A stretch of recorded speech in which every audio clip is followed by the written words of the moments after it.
Salams and welcome. Thank you for joining me in episode number 273 of the Afrikaans reading of the Holy Quran. Ons is nou besig met die Heilige Quran by Imam M.A. Baker. A'udhu billahi minash shaitani rajim. Bismillahirrahmanirrahim. In die naam van Allah, die barmhartige, die genadige. 273 hoofstuk 18, die spelonk. Surah 18, Surah Al-Kahf, The Cave. Afdeling 5 van hoofstuk nommer 18, 'n gelykenis. En vertel aan hulle die gelykenis van die twee manne. Vir een van hulle het ons 2 tuine met wingerde gemaak, en ons het dit met dadelpalms omheen, en tussen hulle het ons koringvelde aangelê. So that was a prachtig tuin, right? Hierdie tuine het albei vrugte voorgebring en het nie gebrek geken nie. En ons het 'n rivier tussen hulle deur laat stroom. En hy het vrugte gehad.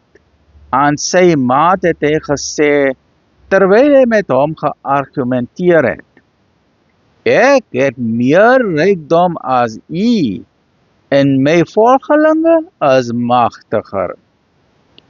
En hy het in sy tuin gegaan, terwyl hy onregverdig teenoor homself was en gesê, ek dink nie dat dit ooit sal vergaan nie, en ek dink nie dat die uur sal kom nie, en al word ek na my Heer teruggebring, sal ek sekerlik 'n beter oord as dit vind.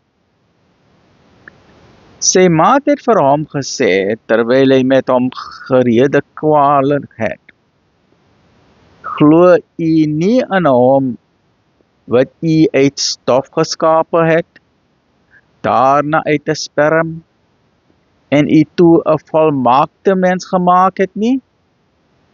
Maar wat my betref, hy, Allah, is my Heer, en ook vereenselwig niemand met hom nie. En waarom het u nie gesê, toe u die tuin binne gegaan het nie? Dit is soos dit Allah behaag het. Daar is geen mag nie behalwe in Allah. As u my as 'n mindere in rykdom en kinders beskou, sal my Heer my waarskynlik iets beter as u tuin gee en op u sin afrekening uit die hemel afstuur, sodat dit stof sonder plante sal word, of die water daarvan sal in die grond sink, sodat u nie in staat sal wees om dit weer te vind nie. En sy vrugte is vernietig, en hy het sy hande begin wring weens alles wat hy aan die tuin bestee het, en omdat dit nou verwoes lê met ingestorte latwerk. En hy het gesê, wie my? Het ek maar niemand met my Heer vereenselwig nie? En hy het geen leierskar gehad om hom teen Allah te help nie. Nog minder kon hy homself verdedig.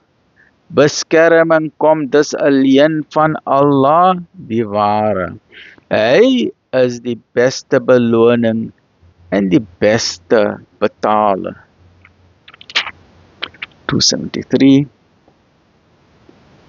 274. Join me in the next episode, which is episode number 274 of Surah Kahf, chapter 18 of the Holy Quran. Stay well, look after yourself. Alhamdulillahi Rabbil Alameen.